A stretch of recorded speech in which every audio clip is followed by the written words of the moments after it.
Assalamualaikum warahmatullahi wabarakatuh. Saya Rosalina dari kelompok 6 akan mempresentasikan dan menjelaskan tentang mata kuliah manajemen akuntansi yang diampu oleh Bapak Muhammad Syarofi, dan materi saya adalah tentang rasio keuangan.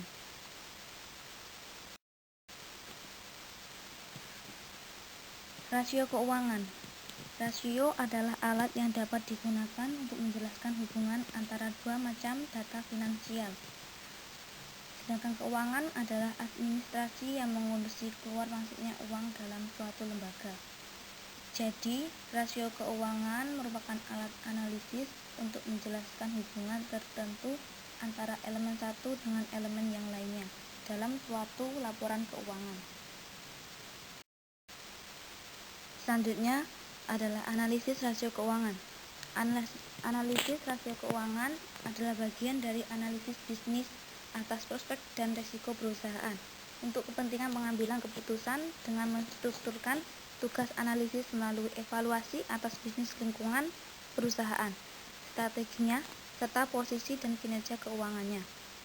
Fungsi umumnya bermanfaat untuk manajemen dan investor.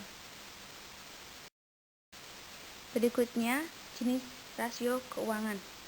Secara keseluruhan, jenis analisis rasio keuangan yang biasa digunakan dalam perusahaan sesuai dengan aspek-aspek yang dinilai.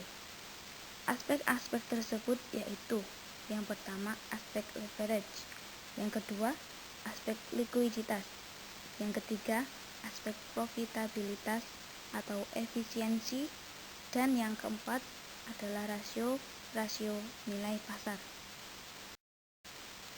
Rasio solvabilitas. Rasio solvabilitas disebut juga rasio leverage, yaitu rasio yang menunjukkan sejauh mana aktiva perusahaan dibiayai dengan utang. Suatu perusahaan dikatakan solvable apabila perusahaan mempunyai aktiva yang cukup untuk membayar semua hutangnya. Selanjutnya, ada dua rasio yang digunakan dalam rasio solvabilitas, yaitu rasio utang terhadap aktiva atau total debt to asset ratio, dan rasio utang terhadap ekuitas atau total debt to equity ratio. Sedangkan rasio solvabilitas sendiri terdiri dari: yang pertama adalah rasio modal dengan total aktiva. Selanjutnya, rasio modal sendiri dengan aktiva tetap. Berikutnya, rasio aktiva tetap dengan hutang jangka panjang. Lalu, rasio nilai buku per saham, rasio aktiva tetap dengan hutang tetap, dan rasio total hutang dengan total aktiva. Rasio aktivitas. Rasio aktivitas adalah rasio yang mengukur seberapa efektif perusahaan dalam memanfaatkan semua sumber daya yang ada padanya. Berikut ini beberapa jenis-jenis rasio aktivitas. Yang pertama adalah perputaran piutang.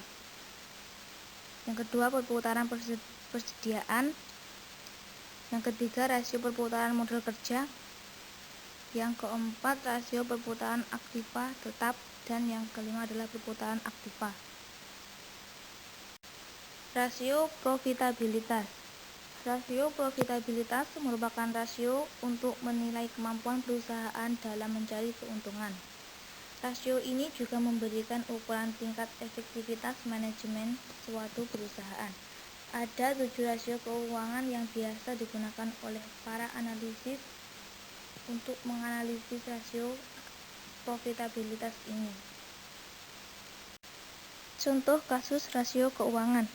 Saya mengambil contoh dari rasio solvabilitas nilai buku per lembar saham. Misalnya pada modal PT ILC Computer Learning sebagai berikut. Modal saham nominal Rp1.000, beredar 1000 lembar, dibeli sebagai treasury stock 100 lembar yaitu Rp1.000.000. Modal saham dipesan 300 lembar, Rp300.000. Adiu saham Rp425.000. Laba tidak dibagi, dibatasi Rp350.000. tidak dibatasi Rp450.000. Rp800.000 dari total laba tidak dibagi. Selanjutnya,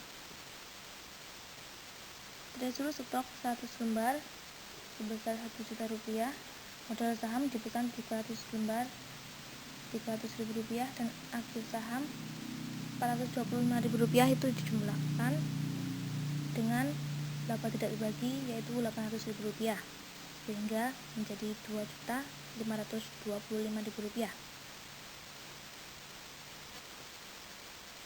Treasury stok sebesar harga beli Rp125.000.